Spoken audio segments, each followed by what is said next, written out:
परम मंगल में प्रातप्रखलेश्वर अकारण करुणा वरुणालय भक्तवांछा कल्पतरु तड़िद्वित विनिंदित पीतांबरधारी श्री बालकृष्ण प्रभु की वांगमयी शब्दमयी वाणीमयी प्रतिमूर्ति हम आप सबके मध्य में विराजमान इस उत्सव की अध्यक्ष रूप में श्रीमद् भागवत जी को बारंबार वंदन। महाप्रभु जगन्नाथ अपने चतुर्धा रूप से मंच पर सुशोभित हैं, स्नान वेदी पर विराजमान हैं। जगन्नाथ जी, बलभद्र जी, सुभद्रा जी और सुदर्शन जी। इसमें ज्यादा है, इसमें कम है, बराबर करो। महाप्रभु जगन्नाथ जी की पावन कृपा से हम आप सब लोग श्री नीलाचल धाम जगन्नाथपुरी में स्नान पूर्णिमा के पावन अवसर पर अविराजित होकर के पावन कथा श्रवणार्थ उपस्थित हुए हैं। ये हमारा परम सौभाग्य है। आज इस उत्सव का द्वितीय दिवस और महाप्रभु जगन्नाथ जी के पावन उत्सव में केवल एक दिवस शेष।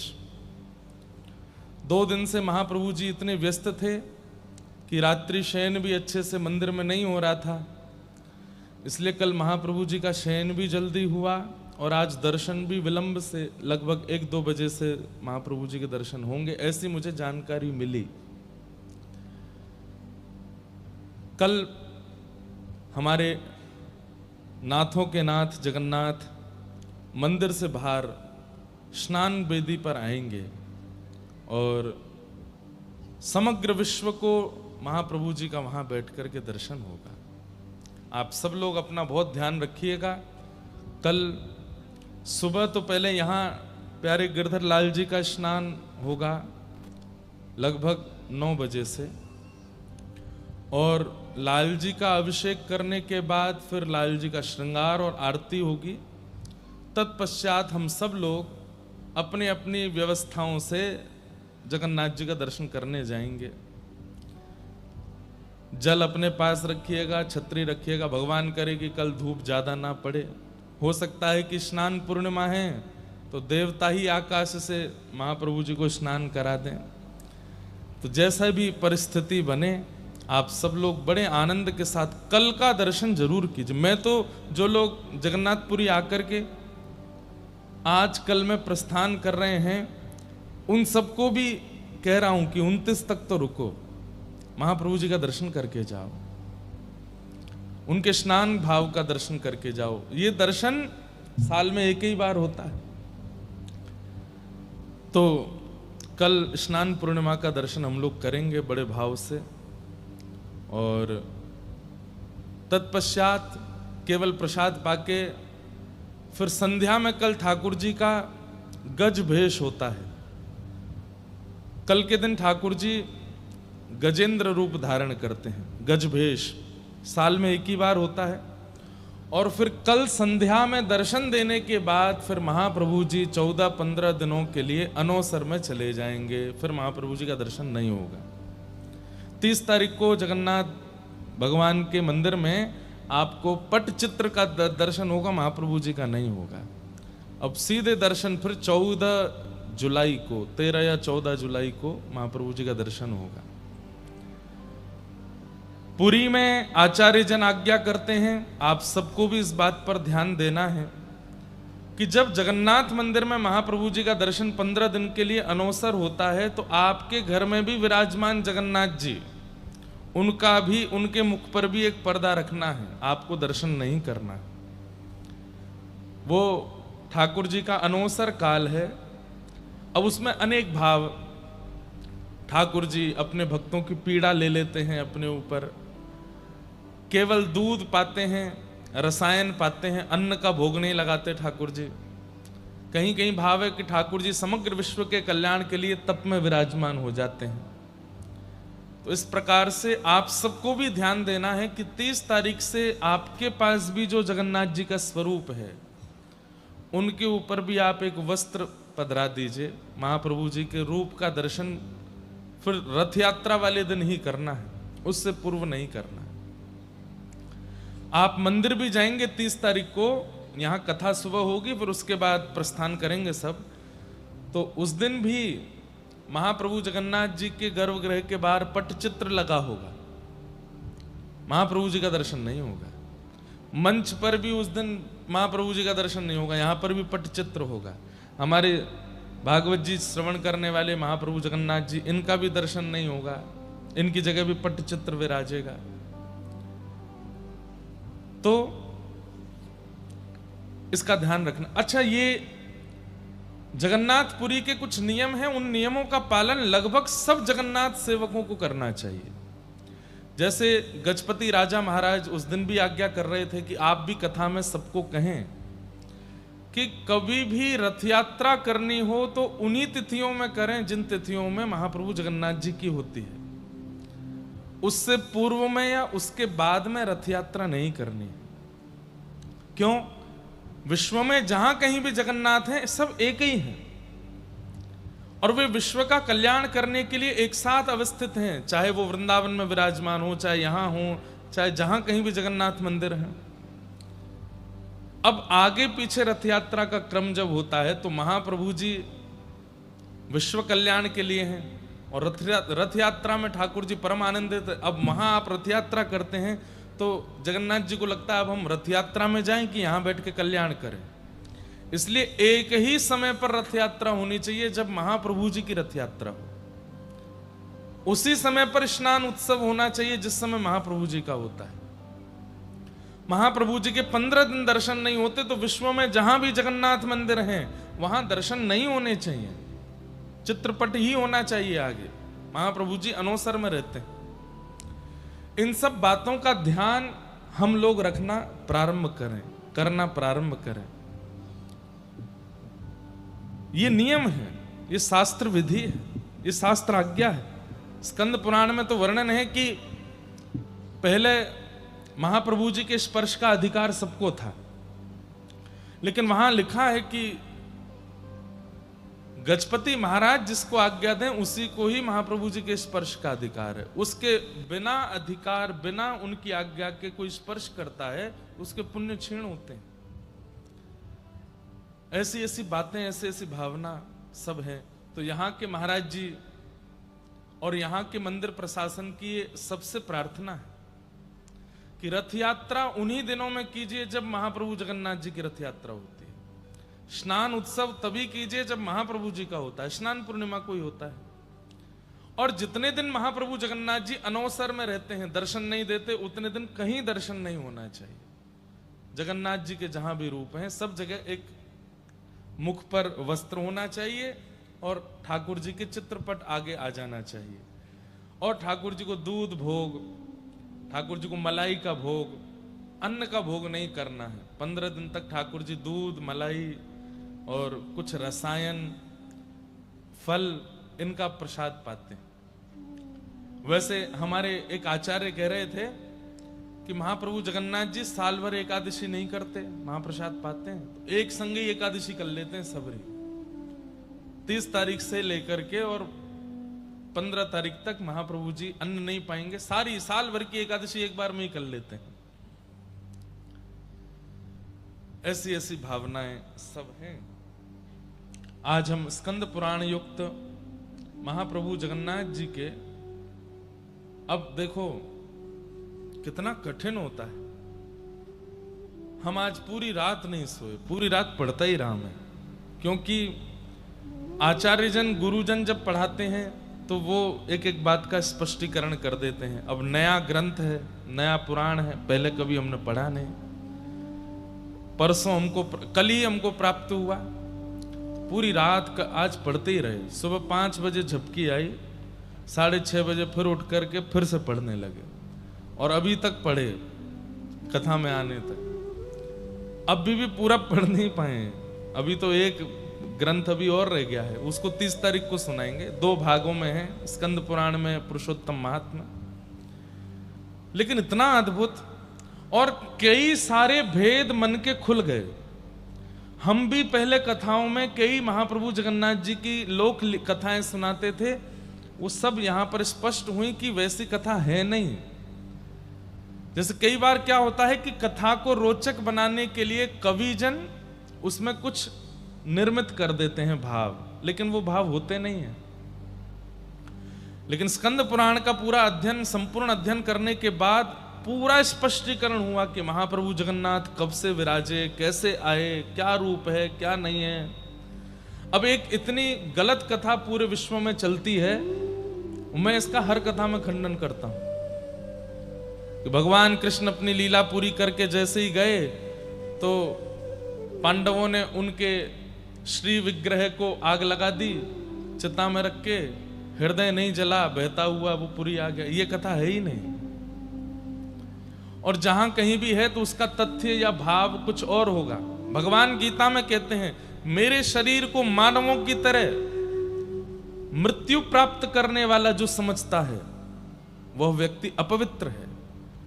मैं कभी मृत्यु को प्राप्त नहीं होता हूं। मेरा शरीर चिन्मय है, आपकी तरह मेरी तरह जड़ नहीं है। ठाकुर जी का शरीर वो चैतन्य है, वो चिन्मय है। हार्ड मांस हड्डी से नहीं बनते ठाकुर जी। और जो पंचभूतों से बनता है, अग्नि संस्कार क्यों होता है हम लोगों का?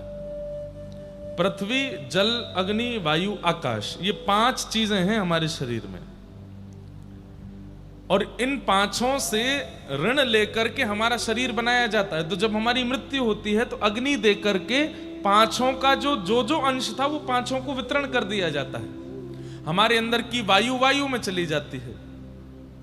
हमारे अंग में जो पृथ्वी के मिट्टी का कण है वो मिट्टी में चला जाता है। जो जल का कण है वो जल में चला जाता है, इसलिए अस्थि विसर्जन होता है। और जो आकाश का लक्षण है वो आकाश में चला जाता है, क्योंकि हमारा शरीर हमने ऋण लेकर के बनाया, लोन में लिया है हमने। ठाकुर जी ऋण में लेते हैं क्या शरीर? उनका तो चैतन्य स्वरूप है, चिन्मय स्वरूप है। चैतन्य चिन्मय परमात्मा का कभी अंत नहीं होता। ये गलत बात है, गलत कथा है। जो लोग कहते हैं कि ऐसे हृदय बह के आया, वही महाप्रभु जी के हृदय, महाप्रभु जी के भीतर साक्षात परब्रह्म जीवित शालिग्राम विराजमान, सचल शालिग्राम विराजमान। ऐसी कई कथाएं हैं जो कही जाती हैं, लेकिन स्कंद पुराण में सबका स्पष्ट वर्णन है। तो कल रात से ही हम पढ़ने में लगे। अब यथामति जितना हो पाएगा आपको समझाएंगे, आप सब समझना। बाकी कल जो स्नान पूर्णिमा होने वाली है, मैं कल बताना चाहता था, जगन्नाथपुरी में वो स्नान उत्सव इसलिए होता है क्योंकि महाप्रभु जगन्नाथ जी कल के दिन ही इंद्रद्युम्न राजा को प्राप्त हुए, स्नान पूर्णिमा के दिन। लेकिन वृंदावन में स्नान पूर्णिमा के दिन हमारे बालकृष्ण प्रभु का स्नान क्यों होता है, इसके पीछे एक बड़ी सुंदर कथा है। और कथा ऐसी है, नख पे धार लियो गिरिराज नाम, गिरधारी पायो है। जब ठाकुर जी ने गिरिराज जी धारण किए और 7 दिन 7 रात्रि तक गिरिराज जी धारण करके रखे, 7 दिन बाद जब ठाकुर जी ने पुनः गिरिराज जी को व्यवस्थित किया तो सब ब्रजवासी लाला को गोद में लेकर के कंधा पे बिठा करके नृत्य करने लगे, आनंदित हो गए। और सबने नंद बाबा से प्रार्थना करी, बोले बाबा अब तुम लाला को राज तिलक कर दो, या को ब्रज को राजा बनाए दो, ब्रज मंडल को राजा बनाओ। तो कहते हैं, ध्यान से सुनना, तो सांडिल्य मुनि बुलाए, गर्गाचार्य जी बुलाए, बोले लाला की राज तिलक की तिथि निकालो। तो बोले पूर्णिमा, कोई पूर्णिमा की तिथि सुंदर थी, बोले इस पे लाला का राज तिलक करो। लेकिन कहते हैं कि गिरिराज उत्सव के बाद भगवान इतने व्यस्त हो गए, क्यों? सब गोपियों ने न्योता दे दिया, बोले लाला एक दिन मेरे घर पधरामनी पे आनो है, अगले दिन वाक्या मधुमंगल ने सबरी लिस्ट बना रखी है, श्रीदामा सब गोपीन से दक्षिणा फिक्स कर रहो है, लाला आवेगो तो कैसे षोडश उपचार करनो है, खातिर कर ले नई गुजरिया रसिया आयो तेरे द्वार। तो गिरिराज उत्सव के बाद लगभग सब ब्रजवासियों के घर में ठाकुर जी प्रसाद पावे जा रहे हैं एक एक दिन। जैसे हमारे गांव का, नगर का कोई विशिष्टतम व्यक्ति बहुत बड़ा विजयी होकर के लौटे तो सब घर के लोग उसको बुलाते कि हमारे घर आओ, हमारे घर आओ। तो ऐसे ही ठाकुर जी की भी सब जगह पूछ हो रही है, सब जगह ठाकुर जी जा रहे हैं, आनंदित हो रहे हैं। तो अनेक पूर्णिमाएं निकलने के बाद जब ज्येष्ठ पूर्णिमा आई तब निश्चित हुआ कि याद ना लाला को ज्येष्ठाभिषेक होएगो। प्रणाम प्रभु। श्री जगन्नाथ महाप्रभु की, हमारे महाप्रभु जगन्नाथ जी की जो नित्य ध्वजा की सेवा होती है हमारे भाई ना करते हैं। नरसिम्हा जी आज आए हैं, आपको बहुत बहुत वंदन। आप लोगों ने दर्शन तो किए ही होंगे ना।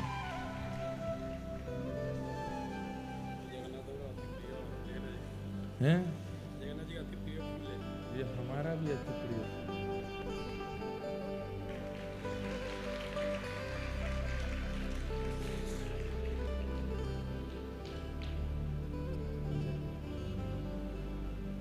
महाप्रभु जगन्नाथ जी की रोज संध्या में 4-5 बजे जब ध्वजा परिवर्तित होती है, हमारे नरसिम्हा भाई उल्टे चढ़ते हैं मंदिर के ऊपर। आपका पूरे परिवार और सबका ये महाप्रभु जी की ये सेवा प्राप्त है। और उल्टे ऐसे ऐसे चढ़ते हैं मंदिर के ऊपर जाकर के, फिर वहां ध्वजारोहण करते हैं, ठाकुर जी की ध्वजा परिवर्तन करते हैं। ऐसे हमारे भाई ना आए हैं। सब हमारे ऊपर एक बड़ी कृपा है कि हमारे मित्र संसारी नहीं है, हमारे मित्र सारे मंदिरों के धाम के ही लोग सारे मित्र हैं। और इनसे मित्रता करने में कितना फायदा, कितनी बढ़िया बढ़िया बातें पता चलती हैं। ठाकुर जी का नित्य प्रसाद प्राप्त होता है, ठाकुर जी का दर्शन मिल जाता है। तो ऐसे सब हमारे सब सखा वृंद हैं, मित्र वृंद हैं। तो आज आप पधारे, बहुत बहुत स्वागत। ध्यान से सुनो सबरे। तो गिरिराज उत्सव के बाद लाल जी की राज तिलक करवे की योजना बनी, लेकिन ठाकुर जी इतने व्यस्त हो गए हैं, सब गोपियों के यहाँ एक एक दिन जा रहे हैं प्रसाद पाने, एक एक दिन जा रहे हैं अपनी खातिर करवाने। तो नंद बाबा ने श्रीदामा मधुमंगल से कही, अरे लाला को नहीं छोड़ोगे, वाको ज्येष्ठाभिषेक, वाको राज तिलक करनो है। तब सब ब्रजवासी बोले, बाबा अब लाला जेठ तक तो बहुत व्यस्त है, सबरी गोपीन के यहाँ को प्रसाद है, जेठ में आप कर लियो। तो ज्येष्ठ में अति गर्मी भी होती है, ग्रीष्म ऋतु भी रहती है। तब ठाकुर जी ने मन में, नंद बाबा ने मन में विचार किया कि ठीक है, ज्येष्ठ की पूर्णिमा को लाला को राज तिलक करेंगे। तो कल के दिन ठाकुर जी हमारे वृंदावन चंद्र श्री राधा रमन लाल, श्री बालकृष्ण प्रभु, मदन मोहन जी, कल इनका राज तिलक हुआ।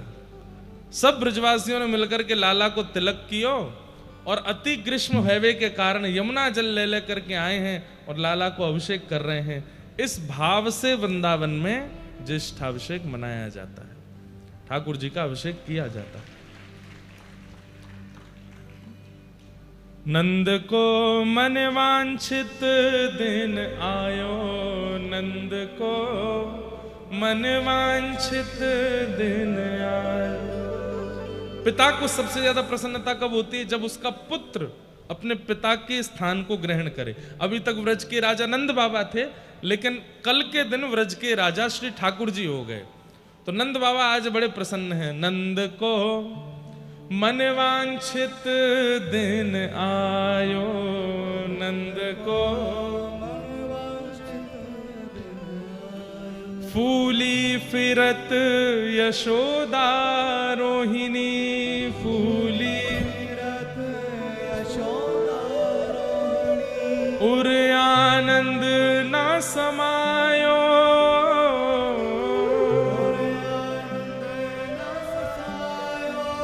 नंद को मन वांछित दिन आयो, नंद को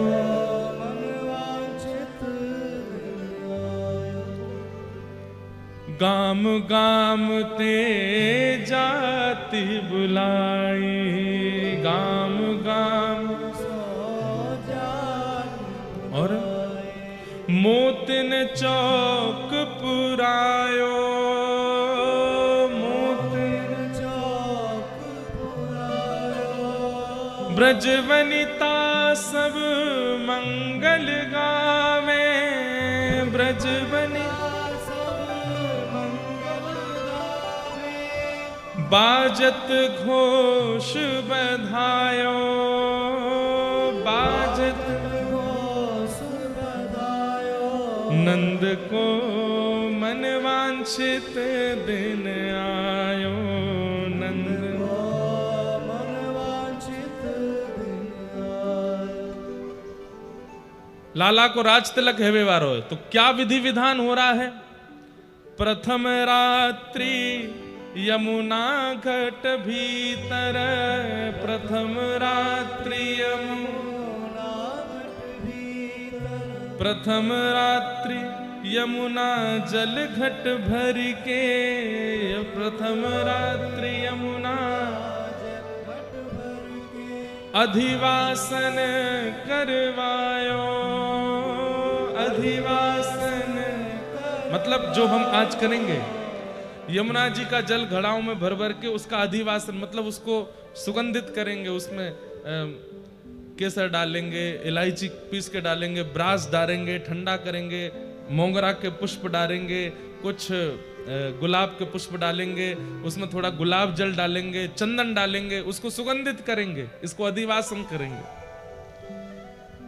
उठी प्रभात कंचन चौकी धर, उठी प्रभात और रात भर जल को शीतल करके घड़ों में रख के सुबह उठ करके उठी प्रभात कंचन चौकी धर, उठी प्रभात सोने की चौकी रखी है और तापर लाल बिठायो, तापर लाल बिठायो। नंद को मन वांछित दिन आयो, नंद को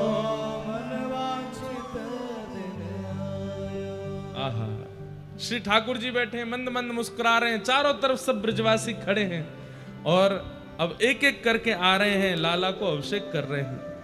राज बैठ अभिषेक करत हैं, राज बैठ अभिषेक करत हैं। विप्रन वेद सुनायो, विप्रन वेद सुनायो।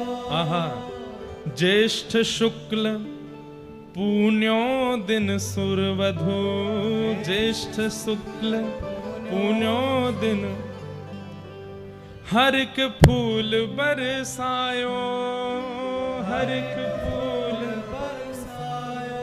नंद को मन वांछित दिन आयो, नंद को मन वांछित दिन आयो। रंगी कोर धोती ऊपर ना, रंगी कोर धोती ऊपर ना।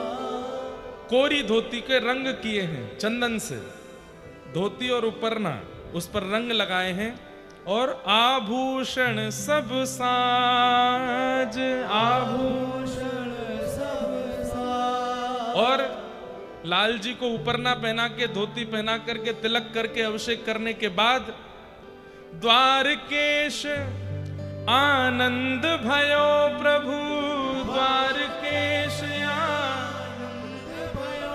क्यों? आज नाम पढ़ो ब्रजराज, आज नाम पढ़ो ब्रजराज। बोलो ब्रजराज कृष्ण की, ब्रजराज गोपाल की। नाम पढ़ो ब्रजराज, नाम नंद को मन वांछित दिन आयो, नंद को मन वांछित दिन। तो कल ठाकुर जी का राज्याभिषेक होगा, तो व्रज के भाव से ठाकुर जी का अभिषेक किस लिए होता है कि लाला को ब्रज को राजा बनाया गया है। गिरिराज उत्सव के बाद नाग कालिया नाग मर्दन के बाद ब्रजवासी ने कही, याने ब्रज की इतनी रक्षा करिए नंद बाबा, अब तो तुम लाला सुघड़ है गयो, अपनी गद्दी पर लाला को बैठाए दो। और श्री ठाकुर जी को कल राज्याभिषेक होएगो। आहा, एक भाव, एक नहीं है, अनेक है। एक भाव यह भी है कि ठाकुर जी का राज्याभिषेक होता है। एक भाव, ठाकुर जी यमुना जी के साथ रास विहार करते हैं। अनेक अनेक भाव हैं। सब भावों से ठाकुर जी का कल अभिषेक हम लोग करेंगे। तो कल गिरधर लाल जी का अभिषेक होगा। जिन लोगों ने जनेऊ धारण किया है, यज्ञोपवीत जिनका हुआ है, केवल वे ही मंच पर आएंगे। और वे सब लोग यहां जो सेवा में हैं उनको बता दीजिएगा। ऐसे नहीं कि जबरदस्ती जनेऊ लेके पहने आए बोले ताकि हम भी चढ़ जाएं। देखो, इन बातों का आप ध्यान रखा कीजिए कि अनधिकारी चेष्टा करने से आपको लगेगा कि हम ठाकुर जी को छू लेंगे, ठाकुर जी का स्पर्श कर लेंगे, लेकिन नहीं, उससे अपराध ही होता है। ठाकुर जी ने बहुत छोटे छोटे तो नियम रखे हैं।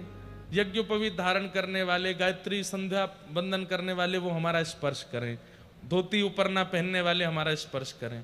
और जो भी कल मंच पे आएंगे, ज्यादा लोग तो नहीं आएंगे, ज्यादा से ज्यादा 10-15 लोग बस, नहीं तो हमारा लाला नेक्स्ट तो डर के मारे भाग जाएगा। इतने विशाल ठाकुर जी नहीं है ना। तो सब लोग सिले हुए वस्त्र नहीं पहनेंगे, कोरे उपरना और कोरी धोती, यज्ञोपवीत होना चाहिए, चंदन तिलक लगा करके मंच पर आएंगे। ठाकुर जी का अभिषेक कल होगा। और बाकी सब लोग केवल दर्शन करना और नीचे से आशीष देना, लाला आज हमारो व्रजराज बनो है, ऐसे ही लाला व्रजराज बनो रे। इस भाव से गिरधर लाल जी का अभिषेक यहाँ करके फिर हम लोग जाएंगे महाप्रभु जी का वहां अभिषेक दर्शन करेंगे। तो इस तरीके से कल का क्रम होगा। सब लोग सुबह 9 बजे उपस्थित रहिएगा। आइए हम आप सब लोग अब महाप्रभु जी के पुरुषोत्तम महात्म की सुंदर कथा में प्रवेश करते हैं और किस प्रकार महाप्रभु जगन्नाथ पुरी में विराजमान हुए वह सब भाव श्रवण करने का भाव रखते हैं। श्री जगन्नाथ महाप्रभु की जय। बलभद्र सुभद्रा मैया की जय। जय श्री राधे।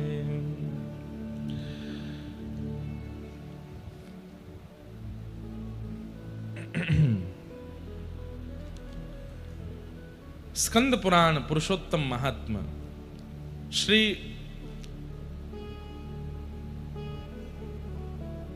जैमिनी जी प्रवचन कर रहे हैं और ऋषिजन पूछ रहे हैं। स्कंद पुराण में विशेष रूप से हमारे भारत के समस्त विशिष्ट तीर्थों का जो मूल स्वरूप है वो स्कंद पुराण में ही वर्णन है।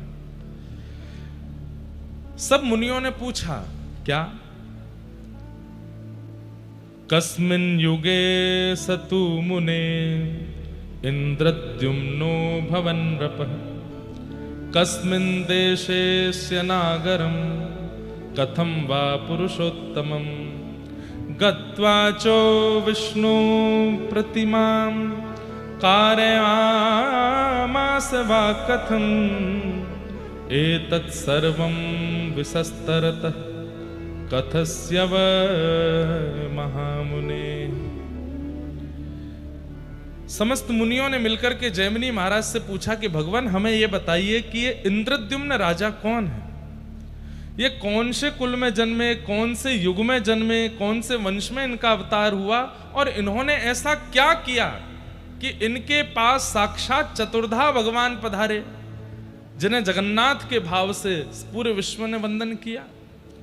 कृपा कर इन इंद्रद्युम्न के बारे में हमको बताइए और इन्हें जगन्नाथ जी कैसे प्राप्त हुए, ये महाप्रभु जगन्नाथ पृथ्वी पर कैसे आए, कृपा कर इनकी पूरी लीला हमें सुनाइए।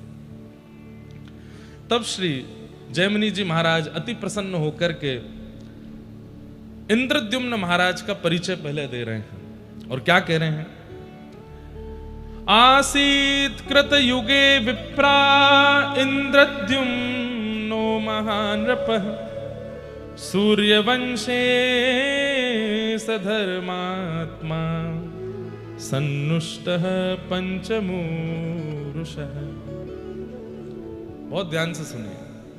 आज की कथा हम बिल्कुल जो है अभी तक तो गुरुजनों से पढ़े, लेकिन ये कथा हमको जगन्नाथ जी पढ़ा गए हैं, क्योंकि अब गुरुमुख होना आवश्यक होता है किसी भी ग्रंथ को पढ़ने से पहले, लेकिन ये ग्रंथ हमने स्वच्छंद जगन्नाथ जी से ही पढ़ा है।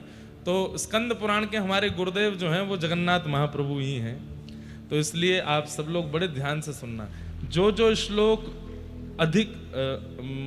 अधिकृत हैं उन सबको हम सुनाएंगे, और आप सब बिल्कुल एक दर्थ होकर के पूरी कथा श्रवण करो।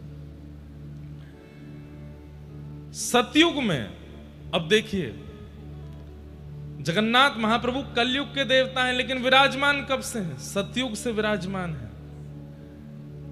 सतयुग में सूर्यवंश जात में एक प्रकार से यह भाव वर्णित है कि इंद्रद्युम्न नामक राजा थे और बड़े धर्मात्मा थे।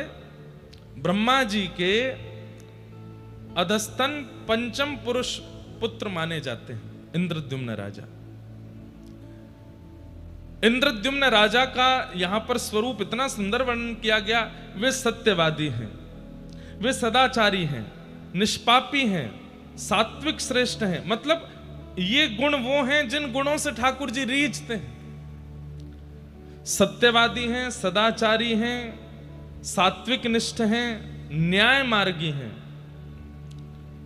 आत्म तत्व को जानने वाले और ज्ञान चर्चा को बड़े ध्यान से श्रवण करने का आपका स्वभाव है। लेकिन ये सारे लक्षण तो कई लोगों में आपको अनुभव हो जाएंगे। तो एक ऐसा कौन सा विशिष्ट लक्षण है इंद्रद्युम्न राजा का जिससे महाप्रभु जगन्नाथ इतने प्रसन्न हो गए, इतने आसक्त हो गए? तो कहते हैं इंद्रद्युम्न राजा को एक, कह लें कोई अतिशयोक्ति नहीं, एक व्यसन है। काय का व्यसन? कि आप हर सप्ताह विश्व के समस्त तीर्थ यात्रियों को, काशी के राजा हैं, काशी बुलाते हैं और काशी में बुलाकर के समस्त उन तीर्थ याटन करने वाले वैष्णवों से तीर्थ की महिमा सुनते हैं। आप स्वयं राजा हैं, बार बार सारे तीर्थों में नहीं जा पाते, और कई बार राजाओं को तीर्थ यात्रा पर भी जाना होता है तो बहुत व्यवस्थाएं करनी होती हैं, वहां तीर्थ यात्रियों को दिक्कत भी हो जाती है। तो आप क्या करते हैं, अपने नगर में ही समस्त तीर्थ यात्रियों को निमंत्रण देते हैं, बाकायदा पालकी से उनको बुलवाते हैं और सभा में बैठा करके प्रत्येक तीर्थयात्री वैष्णवों को प्रणाम करते हुए कहते हैं, आप कौन से तीर्थ में दर्शन करने गए? बोले हम तो बद्रीनाथ गए थे। अच्छा, जरा वहां का बताइए ना, कैसा है बद्रीनाथ? वहां की पूरी महिमा सुनते हैं और नेत्र बंद करके अपने तन को भले ही काशी में रखा हो, लेकिन मन से बद्रिकाश्रम पहुंच के पूरे बद्रिकाश्रम का दर्शन करके आ जाते हैं। और फिर उस तीर्थ यात्री को खूब धन धान्य देके, दक्षिणा देके, वस्त्र दे करके खूब उनका सम्मान करते हैं कि आपकी कृपा से हम यहीं बैठे बैठे बद्रिकाश्रम हुआ है। फिर दूसरे तीर्थयात्री के पास बैठते हैं, आप कहां से आए? बोले हम दक्षिण भारत में रामेश्वरम से आए हैं। अच्छा, वहां की महिमा बताइए। इस प्रकार सर्वगुण संपन्न होते हुए भी, अष्टादश विद्याओं से युक्त होते हुए भी, इतने ज्ञानी और इतने योग्य राजा होते हुए भी आपके अंदर इतनी दीनता है कि आप तीर्थ यात्रियों के बीच में बैठकर के तीर्थ की महिमाएं सुनते रहते हैं। तभी आपने एक जिज्ञासा प्रकट की, क्या कभी ऐसा हो सकता है कि पूरे विश्व को साक्षात परमात्मा का कभी अनुभव हो? क्या ऐसा कोई तीर्थ है या ऐसा कोई धाम है जहां साक्षात सचल भगवान विराजमान हो और उनका दर्शन हम मानव कर सके? इतनी योग्यता तो हमारे पास नहीं कि हम जप करें, तप करें, साधन करें, यज्ञ करें। करते हैं, लेकिन कोई ना कोई भूल तो होती है। हे समस्त तीर्थ यात्रियों, हे समस्त तीर्थों में विचरण करने वाले वैष्णवों, मेरी प्रार्थना है, क्या इस धराधाम पर ऐसा कोई स्थान है? आप सबसे हमारी प्रार्थना, बिल्कुल हिलो डुलो भी नहीं, सब लोग ध्यान से सुनो। कोई ऐसा स्थान है जहां साक्षात परब्रह्म को अपनी चर्म चक्षुओं से हम देख सकें?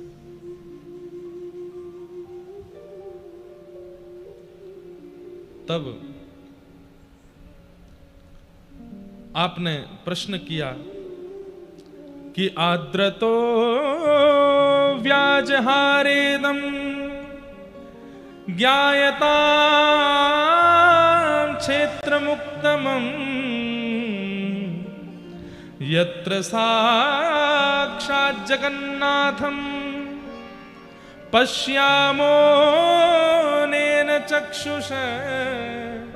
जगन्नाथ केवल इन्हीं को नहीं कहते, परम पुरुष परमात्मा जो इस पूरे जगत का रक्षक है वो जगन्नाथ ही हैं। और इंद्रद्युम्न राजा कहते हैं क्या कोई ऐसा स्थान है जहां पूरे जगत को चलाने वाले साक्षात पर ब्रह्मनाथ विराजमान हो और हम अपने चरम चक्षुओं से उनको देख सकें? क्या इस पृथ्वी पर ऐसा कोई स्थान है? एक प्रकार से इंद्रद्युम्न राजा ने घोषणा करके इसको पूरे विश्व में फैलवाया इस प्रश्न को कि है कोई ऐसा स्थान जहां साक्षात पर ब्रह्म का दर्शन मानव कर सके। तब एक वृद्ध से परम वैष्णव परम विद्वान ललाट पर अति तेज है ऐसे एक तीर्थयात्री परम वैष्णव महात्मा उस सभा में आए और उन्होंने आकर के कहा, राजन आपका प्रश्न मुझे प्राप्त हुआ तो मैं दौड़ा चला आया आपके पास। आपकी जो जिज्ञासा है शायद उसका समाधान मेरे पास है। ये सुनते ही तो इंद्रद्युम्न राजा बोले, क्या हम जीवात्मा प्रत्यक्ष ठाकुर जी को देख सकते हैं? बोले हाँ, एक स्थान है। कहां पर? बोले मैं अपने बाल काल में वहां दर्शन करने गया था। कौन सी जगह है वो? कि औड्रदेश इति ख्यातो वर्षे भारत संज्ञके दक्षिणस्योदधिस्तीरे क्षेत्रम श्री पुरुषोत्तमम। औड्र देश यानी कि उड़ीसा। उड़ीसा प्रांत में दक्षिण मुखी दक्षिणस्थ महोदधि यानी कि समुद्र नारायण, उनके तट पर एक क्षेत्र विराजमान है जिसका नाम है श्री पुरुषोत्तम क्षेत्र। ध्यान से सुनिएगा। उस श्री पुरुषोत्तम क्षेत्र में तत्र नीलगिरिर्नाम समन्तात् काननाव्रत एक वन है और उस वन को चारों ओर से वन ने घेरा है। बीच में एक सुंदर सा छोटा सा एक पर्वत है जिसका नाम है नीलगिरी। बंधुओं, हम सब लोग भुवनेश्वर से जब जगन्नाथपुरी की ओर आते हैं, आप सबने ये अनुभव किया कि नहीं, पर मैं हर बार करता हूं, 8-9 किलोमीटर दूर से ही श्री मंदिर इतना ऊंचा दिखाई देता है, लेकिन जैसे ही आप सिम्मत द्वार पर पहुंचेंगे तो लगता है कि शिखर इतना ऊंचा तो नहीं है। महाप्रभु जगन्नाथ जी का मंदिर इतना ज्यादा ऊंचा तो नहीं है कि इतनी दूर से दिखाई देता है। वास्तव में अब आजकल ड्रोन चलते तो हैं, आजकल दर्शन करने की विधा ऊपर से है तो सही, लेकिन देखा जाए तो जगन्नाथपुरी और विशेष रूप से जहां भगवान जगन्नाथ विराजमान है वो श्री मंदिर एक पर्वत के ऊपर है। वो थोड़ा सा पूरी जहां पर हम अभी भी बैठे हैं इससे भी थोड़ा ऊंचाई पर है, वो नीलगिरी पर्वत है। तो तत्र नीलगिरिर्नाम समन्तात् काननाव्रत एक वन से आच्छादित नीलगिरी पर्वत है। तस्योत्संगे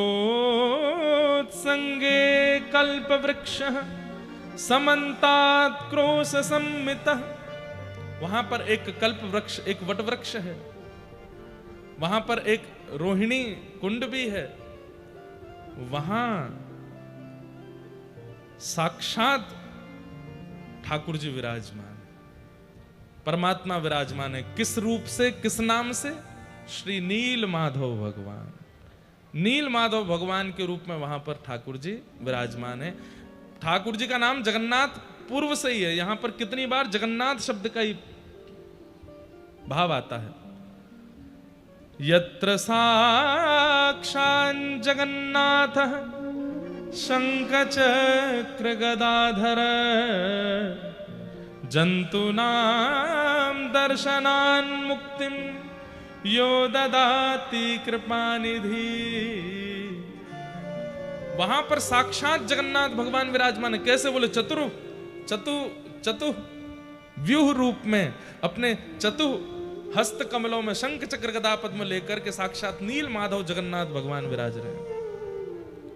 वे आंखें भी मटकाते हैं, वे बोलते भी हैं, वे चलते भी हैं। और अन्य तीर्थों में तो मानव का जाकर के कल्याण होता है, लेकिन मैंने उस तीर्थ में देखा कि कौवे ने चलते हुए किसी वस्तु को पाने के लिए उनके सामने आया है वो कौवा, और जैसे ही उस वस्तु को पाने लगा अचानक से उसने नेत्र खोल करके जैसे ही नील माधव भगवान को देखा, उसके भी चतु हस्त प्रकट हो गए और वो मुक्त होकर के भगवत धाम को प्रस्थान कर गया। अरे आप तो मानवों के कल्याण की बात करते हैं, लेकिन कीट पतंगा पक्षी जो वहां पहुंच जाए और शंख चक्र गदा पद्मधारी चतुर्भुज रूप नील माधव जगन्नाथ भगवान का जो दर्शन कर लेता है, ऐसे पशु पक्षियों का भी उद्धार वहां होता है। नील माधव भगवान जो पूर्व में यहां विराजमान थे, बाद में फिर उन्हीं नील माधव भगवान का चतुर्धा रूप प्रकट हुआ। सुदर्शन जी, जगन्नाथ जी, सुभद्रा जी और श्री बलभद्र जी। कैसे ये पूरी कथा है, ध्यान से सुनना। यत्र साक्षात जगन्नाथ, साक्षात जगत का उद्धार करने वाले परमात्मा वहां विराजमान है। और इस बात का प्रमाण है, क्यों? जंतूनां दर्शनान् मुक्ति, दर्शन करते ही मुक्ति मिलती है वहां पर। ऐसे धाम का मैंने दर्शन किया है राजन, और मुझे विश्वास है कि आप उस स्थान पर जाएंगे, दर्शन करेंगे और उस स्थान से पूरे विश्व को लाभान्वित करेंगे। तत्र गत्वा जगन्नाथं दृष्ट्वा स हि गिरो यथा कटकावास संस्थानम भूप्रदेशं प्रयच्छ।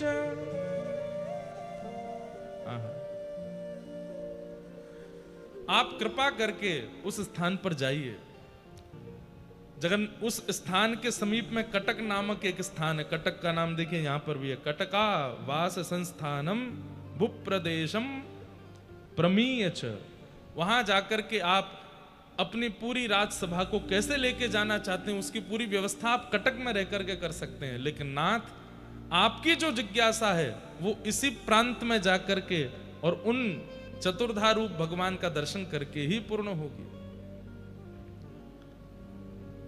सुनकर के इंद्रद्युम्न राजा के नेत्र सजल हो गए, हस्त कंपायमान होने लगा, प्रेम के सारे लक्षण चित्त में प्रकट होने लगे। आप इतने आनंदित हो गए, आप तो तुरंत जैसे मानो नृत्य करने लगे कि आहा कितनी बड़ी कृपा, मैं साक्षात प्रभु को देखूंगा, साक्षात भगवान का दर्शन करूंगा। बोले हाँ, आप जाके वहां कर सकते। लेकिन राजा का एक प्रोटोकॉल होता है, राजा सीधे सब जगह नहीं जाता।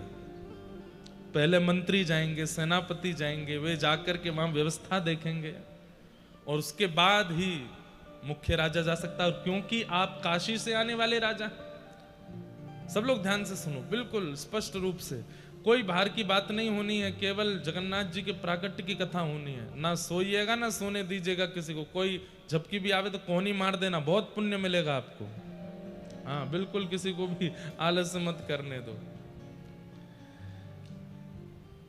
लेकिन राजा का नियम है। अब देखो, कल भी एक किसी ने प्रश्न किया तो भगवान विरह क्यों देते हैं? विरह देखो अभी कैसा विरह देंगे। इंद्रद्युम्न राजा, आप तो तैयार थे जाने के लिए, लेकिन पूरे राज्यसभा ने निर्णय लिया कि राजन आप पहले नहीं जाएंगे, आप पहले अपने पुरोहित जी को भेजिए।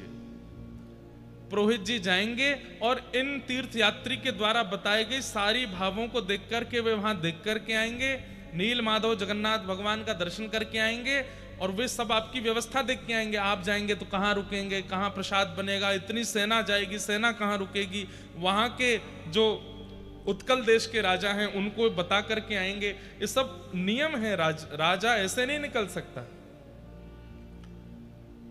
इंद्रद्युम्न बोले मैं तो बहुत उतावला हो रहा हूं, मुझे जाने दीजिए ना। बोले नहीं, आप अभी नहीं जाएंगे, आप कृपा कर अपने पुरोहित जी को भेजिए। तो राजा के ऊपर भी कई लोग होते हैं, आचार्य लोग, जिनकी आज्ञा राजा को माननी पड़ती है। तो इंद्रद्युम्न राजा का मन तो बहुत था, भैया ये पंखा बंद है, किसी से कह के पंखा चलवाए दो। कई लोग बेचारे एसी की आड़ में, अच्छा इतनी वेदना में थे आप लोग, फिर भी देखो कितने अच्छे शांत होकर के सुन रहे थे पूरी कथा। गर्मी तो नहीं लग रही ज्यादा, कुछ तो थोड़ी बहुत लग रही है, पर ये पंखा चलाने के लिए लगे हैं, पेमेंट तो पूरा होगा इनको, तो चलवा भी दो।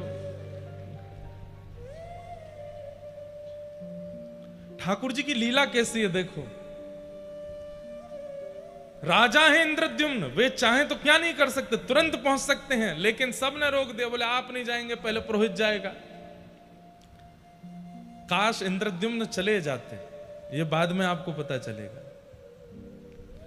आपने अपने पुरोहित जी को बुलाया और कहा कि महाराज आप कृपा करके जाएं। तो पुरोहित जी बोले मैं तो अस्वस्थ हूं, मैं अपने छोटे भाई को भेजूंगा। और चल गए। बोलो जगन्नाथ महाप्रभु की। वाह भैया, ये तो ऐसा लग रहा है जैसे स्विच बंद जानबूझ के कर रखा था, आपको कहीं जाड़ा नहीं लग जाए, सर्दी नहीं लग जाए। हाँ क्या? अच्छा ऊपर से गर्मी फेंक रहे हैं, ये इसलिए बंद कर रखे थे। लग तो रही है गर्मी से चलने के बाद। गर्मी आ रही है क्या ऊपर से? जबरदस्ती आने लगे तो बता देना, ठीक है, फिर बंद करा देंगे।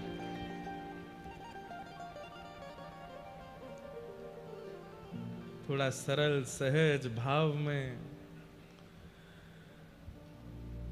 राजा ने अपने पुरोहित जी से कहा। तो पुरोहित जी बोले मैं तो वृद्ध हो गया हूं, शायद मैं इतनी निपुणता नहीं रखूंगा, पर मैं अपने छोटे भाई विद्यापति को भेजता हूं। वे जाकर के आपके इस जो नियुक्त स्थान है उसका दर्शन करके और पूरी योजना बना करके आएंगे और आपको बताएंगे। अब देखिए ये विद्यापति भी, अभी तो हमने पहली बार पढ़ा, पर मैं इसकी खोज करूंगा। विद्यापति का कोई पूर्व जन्म का या पूर्व काल का कोई तो संबंध है कि इनको नील माधव भगवान का प्रत्यक्ष दर्शन हुआ? कहां? ये तो पुरोहित भी नहीं थे, पुरोहित के छोटे भाई हैं। इनको बुलाया गया और कहा कि आपको इस प्रकार उत्कल देश जाना है, वहां पर कटक नामक एक शहर है, उसके पास में महानदी और समुद्र के दक्षिण तीर पर एक नीलगिरी पर्वत है, वहां नीलाचल भगवान, उनका दर्शन करके आना है। और सब व्यवस्था आकर के राजा को बतानी, फिर राजा पूरी सेना के साथ दर्शन करने जाएंगे। तो आप बड़े सौभाग्यशाली हुए, कितने खुश हैं, क्या कह रहे हैं। हर किसी को जगन्नाथ आते समय ये श्लोक बोलना चाहिए, महाप्रभु जी का दर्शन करते समय ये बोलना चाहिए कि अहो में सफलम जन्म सुकल्या सर्वरीच में द्रक्ष्यामि यद भगवातो मुख्य पद्म मघापहम।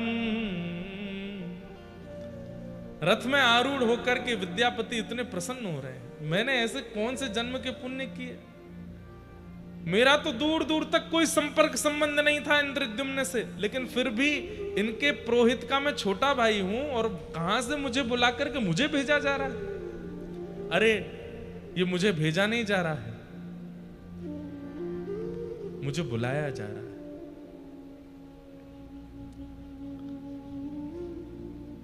कल जब रात्रि में ये भाव पढ़ रहा था, इंद्रद्युम्न राजा जब विद्यापति को जाते हुए देख रहे हैं तो इंद्रद्युम्न को लग रहा है कि मैं राजा क्यों हूं, मैं विद्यापति क्यों नहीं, शायद मैं जाता। थका मन चल जीव चका नयन देखीब, थका मन चल जी। उड़िया भाषा में इतने बढ़िया बढ़िया गीत हैं और महाप्रभु जगन्नाथ जी कृपा से हम सब गाएंगे। किस लिए? उड़ीसा के लोगों को सिखाने के, आपको तो आता ही है, हमारे वृंदावन के लोगों को रटाने के लिए, हमारे उत्तर भारत के लोगों को महाप्रभु जी का यश, उनका गुण सिखाने के लिए। अरे मेरे थके हुए मन, तू बहुत थक गया ना संसार में, सबने तेरा बहुत शोषण किया है, चल तुझे चकानयन जगन्नाथ का दर्शन करा के लाता हूं। कितना अच्छा भाव है। थका मन चल जीव चका नयन देखीब, थका मन। अगर हो सके तो इसको हिंदी में लिख के हमको दे दें तो हम गा देंगे। कब? बैठे बैठे क्या कर रहे हो, अभी लिखो। बहुत सुंदर बात। और श्री विद्यापति जी निकले हैं काशी से उत्कल देश के लिए और रास्ते भर आनंदित होते हुए जा रहे हैं। अहो में सफलम जन्म सुकल्या सर्वरीच में द्रक्ष्यामि यद भगवतो मुख पद्म पद्म घापहम। मैं कितना बड़ा सौभाग्यशाली हूं, वो कमल नयन कमल मुख वाले ठाकुर जी का मैं दर्शन करूंगा। मैं कितना सौभाग्यशाली। और विद्यापति निकल पड़े हैं नील माधव भगवान का दर्शन करने के लिए। आप चलते चलते रास्ते भर आनंदित करते हुए आ रहे हैं।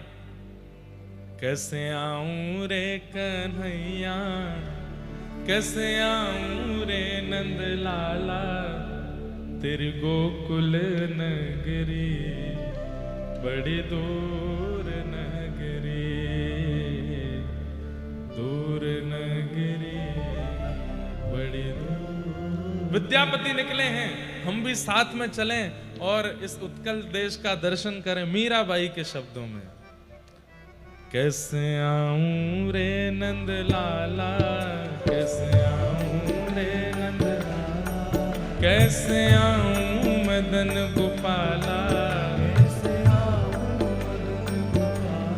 कैसे आऊं रे नंद लाला, कैसे आऊं मदन गोपाला, तेरी गोकुल नगरी बड़ी दूर नगरी, दूर नगरी बड़ी दूर नगरी, दूर।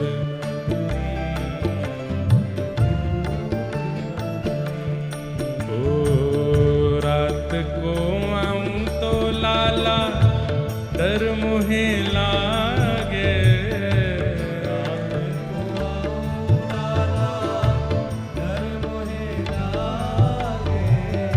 रात को आऊं तो कान्हा डर मुहे लागे, रात को आऊं तो कान्हा डर मुहे लागे, दिन को आऊं तो देखे सारी नगरी बड़ी दूर नगरी, हो दिन को आऊं तो देखे सारी नगरी।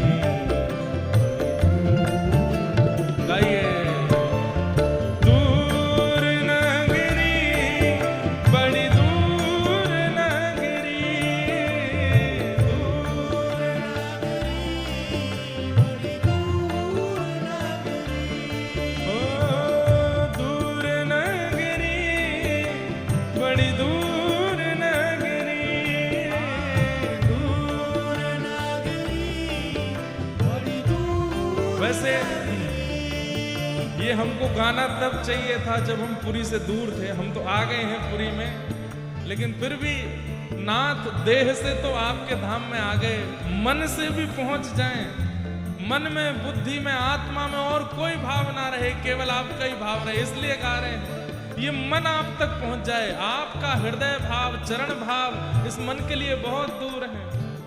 दूर नगरी, बड़ी दूर नगरी, दूर नगरी, बड़ी दूर नगरी। ओ कैसे आऊं रे नंदलाला, कैसे आऊं मदन गोपाला,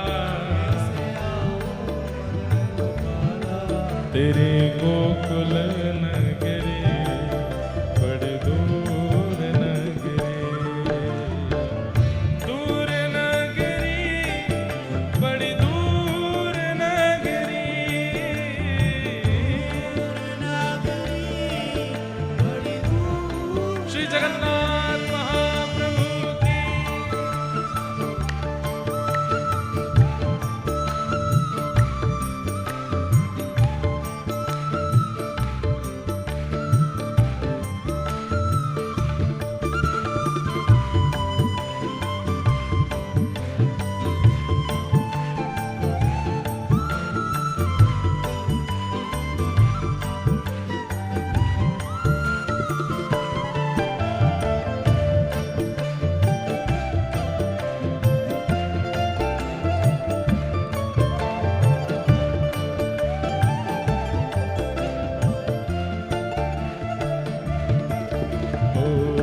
इत मथुरा उत गोकुल नगरी, इत मथुरा उत गोकुल नगरी, इत मथुरा उत गोकुल नगरी, इत मथुरा उत गोकुल नगरी। ओ बीच बहे यमुना गहरी, बड़ी दूर नगरी, ओ बीच बहे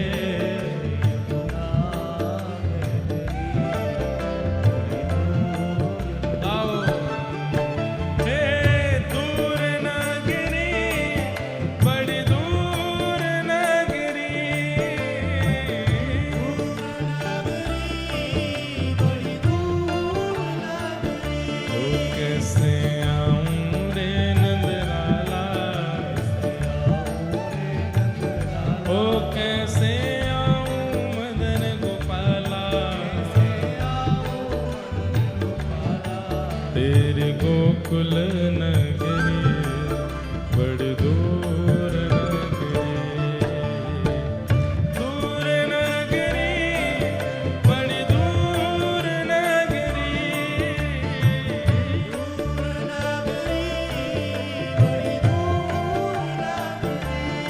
ओ मीरा कहे प्रभु गिरधर नागर, मीरा कहे प्रभु, मीरा कहे प्रभु गिरधर नागर, मीरा कहे प्रभु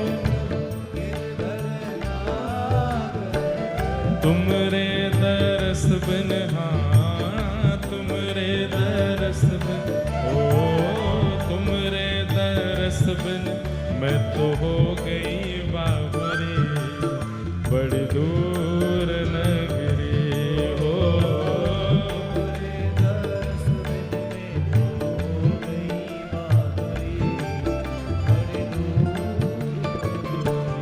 हे दूर नगरी, बड़ी दूर नगरी, बड़ी दूर नगरी।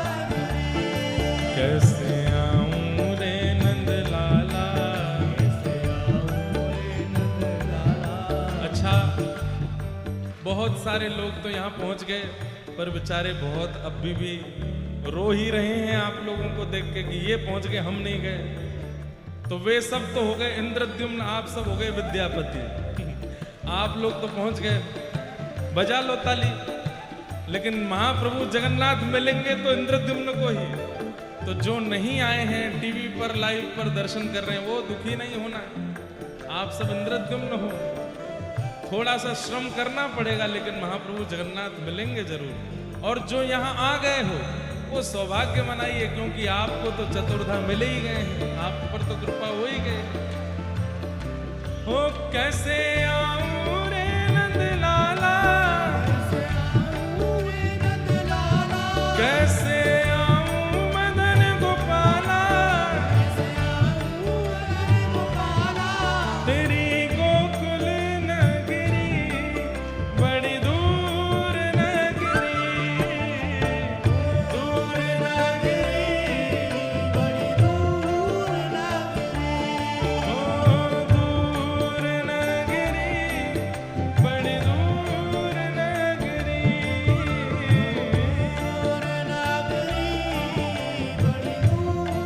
नगरी, कैसे आऊं रे नंदलाला, कैसे आऊं मदन गोपाला,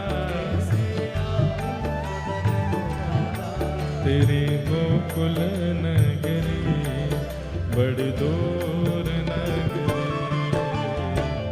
दूर नगरी बड़ी दूर नगरी,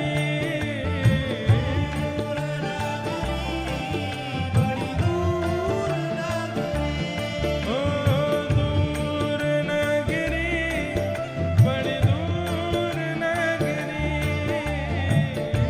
बड़ी दूर नगरी, बड़ी दूर, ओ बड़ी दूर नगरी, हाँ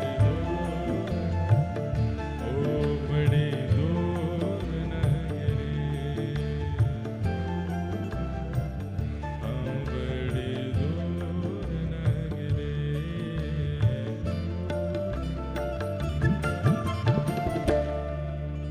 थका मन चल जीवा, चकानयन देखीब, थका मन चल, चकानयन देखीब, शंखनाभिमंडलारे बेनी नेत्र पखलीब, थकानन चल जीव, चकानयन देखीब। विद्यापति जा रहे हैं। जैसे ही विद्यापति ने उत्कल प्रांत में प्रवेश किया, कई यहां पर वर्णन किए गए, लेकिन इसमें सबसे ज्यादा आश्चर्यजनक बात जो थी, श्री क्षेत्र में प्रवेश करते ही उन्होंने क्या अनुभव किया। शंख चक्र गदा पद्म धारिणो दद्रशे नराय। आप लोगों को आश्चर्य होगा, लेकिन यह बात वास्तविक है। विद्यापति जी क्या देख रहे हैं कि श्री क्षेत्र में प्रवेश करते ही जो भी दिख रहा है, सबके शंख चक्र गदा पद्म, सब चतुर्भुज रूप में है।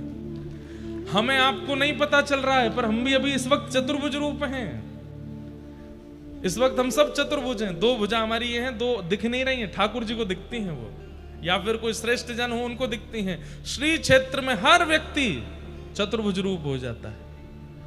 शंख चक्र गदा पद्म धारिणो दद्रशे नरान् जन्मांतरितमात्मानं बुबुधे दिव्य रूपिणम। सब दिव्य रूप में दिखाई दे रहे हैं। अरे पशु पक्षियों के भी चार चार भुज हैं, मानवों के भी चार चार भुज हैं, और ये सब दर्शन करके तो विद्यापति मानो सबको प्रणाम करने लगे। नीलाचल धाम में, इस श्री क्षेत्र में सब प्रणम्य हो गए, सबको वंदन करने लगे। अच्छा, एक बात, कई बार ना लोगों के मन में एक प्रश्न आ जाता है कि श्री जगन्नाथपुरी में कई लोग बड़े अनधिकारी कर्म भी करते हैं। समुद्र के तट पर चले जाओ, इतनी दुर्गंध आती है, कई बार मच्छी आदि भी खा जाते हैं, और भी कुछ बहुत कुछ होता है। कई बार इससे संशय होता है कि इतना सुंदर श्री क्षेत्र, वैसे इसके लिए यहाँ के सब हमारे जगन्नाथपुरी के लोकल लोगों ने कोर्ट में इसके लिए कहा भी है कि भाई ये पुरी क्षेत्र है, ये कितनी बड़ी महिमा स्कंद पुराण में है, यहाँ पूर्ण रूपेण मांस भोज आदि ये सब बंद होना चाहिए, कोई टूरिस्ट प्लेस नहीं है, ये श्री क्षेत्र है, महाप्रभु जगन्नाथ जी का क्षेत्र है, यहां पर पूर्ण रूपेण वर्जित, और इसका पूर्ण दायित्व उड़ीसा की गवर्नमेंट का होना चाहिए कि यहां ये सब कार्य ना चले। स्कंद पुराण में जितने बड़े श्री क्षेत्र का वर्णन है, कम से कम उतने बड़े श्री क्षेत्र में तो पूर्ण प्रतिबंधित होना चाहिए, बिल्कुल भी नहीं महाप्रभु जगन्नाथ जी के। अब हो क्यों रहा है, महाप्रभु जगन्नाथ जी क्यों नहीं कुछ कहते? भाई देखो, कलयुग में भगवान ने पहले ही कह दिया कि मैं शांत रहूंगा, मैं कुछ नहीं बोलूंगा, मैं कुछ भी नहीं कहूंगा, इसलिए ठाकुर जी नहीं बोलेंगे। ये हमारा दायित्व है, क्योंकि धर्म की रक्षा हमको करनी पड़ेगी। भगवान धर्म स्थापित करते हैं हमारे भरोसे कि तुम रक्षा करना, बाद में मैं स्थापना करके मैं जा रहा हूं। तो ये तीर्थ धाम सब स्थापित हो गए, आद्य गुरु शंकराचार्य हुए, कितने बड़े बड़े महापुरुषों ने आकर के सब किया। हम आप सबका दायित्व है कि कम से कम अपने पूर्वजों के द्वारा प्रतिष्ठित व्यवस्थित जो व्यवस्था है उसको बचा तो लें कम से कम। हमारे वृंदावन में भी भीतर नहीं है, वृंदावन की एक बात कहेंगे आपको कि वृंदावन के भीतर मांस भोजन आदि नहीं, सीमा पर होता है, लेकिन उसके लिए भी हम लड़ते हैं कि क्यों सीमा पर भी नहीं होना चाहिए, दूर करिए वृंदावन से। ठाकुर जी की रास स्थली है वो, ठाकुर जी की जन्म स्थली है, ठाकुर जी की क्रीड़ा स्थली है। सदा वृंदावन वसती लीला परिचरो जगन्नाथ स्वामी नयन पथगामी भवतु में। जगन्नाष्टक में भी कहते हैं कि सदा वृंदावन